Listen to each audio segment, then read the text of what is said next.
கோத்தகிரி அருகே பேரகணை கிராமத்தில் இருந்து கண்ணேரி கிராமத்திற்கு செல்லும் சாலையில் பட்டப்பகலில் உலா வந்த சிறுத்தை வளர்ப்பு நாயை வேட்டையாடி தூக்கிச் சென்றது. இதுகுறித்த விவரங்களுடன் இணைக்கிறார் செய்தியாளர் சிவசாமி. சிவசாமி, முழு விவரம். நீலகிரி மாவட்டம் கோத்தகிரி அருகே உள்ளது பேரகணி கிராமம். இந்த பேரகணி கிராமம் மிகவும் பிரபலமான ஒரு கிராமமாகும். ஏனென்றால் இந்த கிராமத்தில் தான் நீலகிரி மாவட்டத்தில் வாழக்கூடிய படுகர் சமுதாய மக்களின் குலதெய்வமான எத்தையம்மன் கோயில் உள்ளது.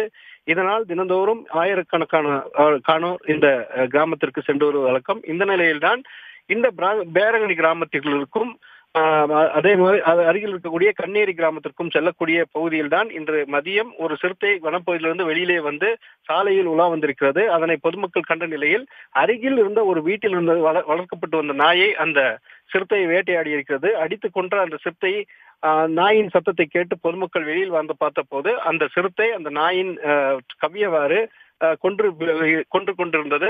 அதனை சத்தம் கேட்டு அக்கம் பக்கத்தினர் கூச்சலிட்டதை தொடர்ந்து அந்த சிறுத்தை அந்த நாயை கவ்வியவாறே முக்கியமான பிரதான சாலையை கடந்து வனப்பகுதிக்குள் சென்று மறைந்தது. இந்த காட்சியை தான் தற்போது வெளியாகி இருக்கிறது. அதாவது சமீப காலமாக நீலகிரி மாவட்டத்தில் அதிகமான சிறுத்தைகளின் எண்ணிக்கை அதிகரித்து வரும் நிலையில் இரவு நேரங்களில் வளர்ப்பு நாய்களை வேட்டையாடுவது வழக்கமாக இருந்தது. தற்போது பகல் நேரத்திலே இது போன்ற சிறுத்தைகள் குடியிருப்பு பகுதிக்கு வந்து வேட்டையாடி செல்வது பொதுமக்களிடையே அச்சத்தை ஏற்படுகிறது. இந்த நிலையில் தான் இது குறித்து தகவல் அறிந்து தற்போது கோத்தகிரி வனத்துறையினர் அந்த இடத்திற்கு சென்று அந்த சிறுத்தையை கண்காணித்து வருகின்றனர். மேலும் பொதுமக்களுக்கு அச்சமடைய வேண்டாம், மேலும் ஏதேனும் சிறுத்தை வரும் பட்சத்தில் உடனடியாக வனத்துறையினருக்கு தகவல் தெரிவிக்கும்படியும் தற்போது அவர்கள் அறிவுறுத்தி இருக்கிறார்கள். தகவல்களுக்கு நன்றி சிவசாமி. உடனுக்குடன் செய்திகளை தெரிந்து கொள்ள சன் நியூஸ் பெல் ஐகானை கிளிக் பண்ணுங்க.